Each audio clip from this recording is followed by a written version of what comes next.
할렐루야. 주님의 이름으로 축복합니다. 여러분 사랑합니다. 자, 오늘은 우리 방언 소리에 대하여 좀 알기를 원합니다.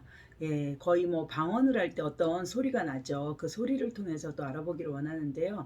사실은 소리에 집중하면 안 되거든요.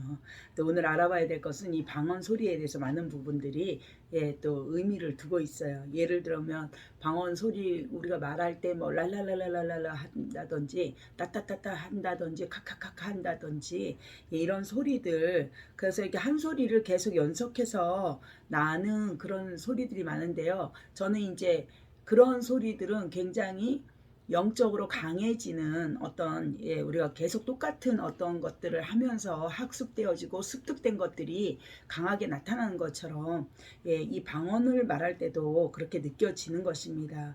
그리고 어떤 방언이라 할지라도 여러분 마음껏 하세요.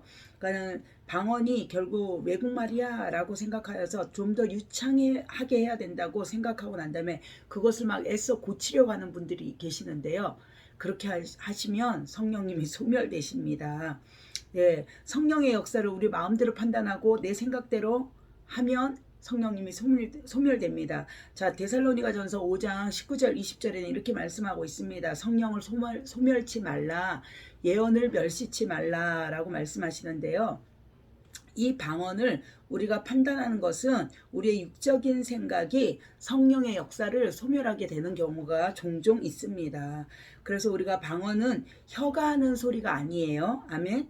안에서 성령이 말하는 것을 따라 하고 있는 것입니다. 그래서 성령이 안에서 말하는 것은 하나님 뜻대로 기도하기 때문에 하나님이 들으시고 반드시 응답하신다라고 보면 되겠습니다. 우리의 혀가 움직이게 되는 유일한 이유는 그 성령의 말의 응답이 나의 것이 되도록 성령께서 나의 혀를 움직여 주시는 것입니다. 그래서 우리는 혀에서 나오는 소리가 예를 들어서 랄랄라든지 뭐 따따부따라든지 코카콜라라든지 뭔가 어떠한 그 소리를 할지라도 우리는 여기서 그 소리에 의미를 두는 것이 아닙니다.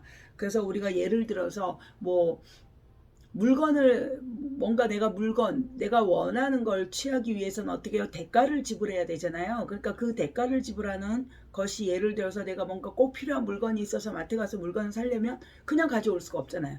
그럼 뭔가 지불을 해야죠. 물질이든 또 뭐 그 시간의 타임이든, 그러니까 그걸 지불하기 위해서. 그런데 예를 들어서 뭔가 줄 때 그게 어떻게 봤을 때는 당신이 하루 뭐 1시간 동안 일한 것의 대가가 이겁니다 해서 그것으로 과거에는 우리가 물질이 화폐가 많이 없었고 물물 교환하듯이 그렇게 교환된 것들을 알 수 있듯이 뭔가 이렇게 품앗이라고 하죠. 그렇게라도 한다라면 그것이 어떻게 되든 제가 가지고자 하는 것은 그 물건이었는데 그것을 취해올 수 있다라는 것은 대가 지불은 어떤 것이든 상관이 없다는 것이죠. 그러니까는 예를 들어서 품앗이에서 1시간을 내가 노동의 대가로 뭔가 그 내가 원하는 걸 받던지, 아니면 내가 정말 물질을 갖고 있으면 그 물질의 대가를 주물어서 가져오든지 그것을 가져오듯이 그것은 상관이 없어요. 그러니까 우리가 소리의 현상에 귀 기울이면 안 되겠습니다. 그래서 우리가 방언을 할 때 어떤 소리를 내느냐가 중요한 것이 아니고요. 내 혀가 방언을 한다는 것 자체가 중요한 것입니다. 그래서 고린도전서 14장 4절을 보면 방언을 말하는 자는 자기에게 덕을 세우고 라고 말해요. 상반절에 보면 방언은 누구에게 덕을 세워요? 자기 자신에게 덕을 세우는 것을 말합니다. 그래서 어떤 사람들은 자기 방언 발음이 막 유창하다고 해가지고 뭔가 막 멋을 부리며 방언을 합니다. 올리아라스칸나라바칸마야라리아스카 니아바르베리스칸나라카야라리아스카 어떤 방언이든 뭔가 그 방언에 기교를 넣고 애교를 넣고 뭐 그런데 정말 진인과 속삭일 때 이럴 수 있거든요. 그런데 제가 얘기하는 이런 방언이 아니고 정말 뭔가 외국어 방언 해서 막 일본어를 유창하게 한다던가 영어를 유창하게 한다던가 뭔가 중국말을 유창하게 한다던가 독일어를 유창하게 한다던가 방언을 할 때 내가 그 아는 말을 하는 것은 성령께서 원하는 언어들이 아니에요. 그래서 우리가 남에게 보이려고 하는 그 방언의 소리는 인위적이기 때문에 우리의 성령, 우리 안에 감동을 주거나 우리에게 유익을 주지 않고 오히려 성령님을 소멸하게 되는 경우가 있습니다. 그렇게 이렇게 기도하다 보면요, 성령님의 감동은 전혀 없고 또 자기 생각만 더 높아지고 믿음에서 결국 떠나가게 되어집니다. 그래서 우리가 갈라디아서 3장 3절도 보듯이 너희가 이같이 어리석으냐, 성령으로 시작하였다가 이제는 육체로 마치겠느냐, 이런 말씀이 있습니다.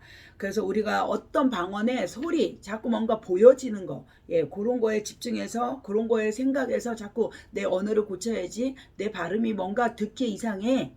제가 이렇게 방언 기도를 하다 보면 1시간 뭐 3시간 우리가 기도 유튜브로 내보내잖아요. 그 제가 제 소리를 들을 때도 너무 식상하다, 똑같은 말만 하는 것 같고, 뭔가 방언할 때 보면 다다다다다다 바바바바바 막 이런 거 같으면 어린아이 어떤 애기 방언 같고 소리가 좀 그렇게 들릴 때도 있고, 어느 때는 막 그렇게 우리가 육으로 생각할 때는, 혼으로 생각할 때는 그럴 수 있단 말이에요. 그런데 이것을 고치려고 하면은요, 성령님이 소멸하기 때문에 우리가 어떤 방언을 하든지 그 방언에 집중하고 주님께 집중하면서 전력을 다해서 기도하고 있다라면, 자기 방언이 유창하다고 해서 하나님 앞이나 사람 앞에 인정을 받으려고 하는 것이 아니에요. 인정받으려고 하는 사람들은 사람이나 어떤 보여지는 거, 어떤 소리에 자꾸 예민하게 반응하는 거죠. 그럴 때 우리는 방언의 유익에서 멀리 떠나가게 돼요. 성령님이 일하지 못하는 통로가 돼요. 같은 방언을 1시간 안에 한다 할지라도. 그래서 우리가 방언을 할 때는 누구에게? 주님에게 집중하고 성령께서 내 안에 말할 수 없는 탄식으로 계속해서 우리에게 하늘나라를, 그리고 또 하늘에 있는 계시들을, 또 하늘에 있는 우리가 생각지도 못하는, 고린도전서 2장 9절부터 11절의 말씀이겠죠. 그것이 우리 안에서 계속 말하게 하심을 따라할 때 또 우리의 영이 점점점 자라난다는 거. 여러분, 그래서 오늘 방언의 소리에 대해서 알게 하셨는데요. 여러분의 소리, 여러분이 하는 것이 아니고 성령께서 우리 안에서 우리의 입술에 우리의 혀를 붙들고 말하는 것이라는 걸 잊지 말고, 그래서 소리에 집중하지 말고 주님께 집중하시길 주님의 이름으로 축복합니다. 아멘.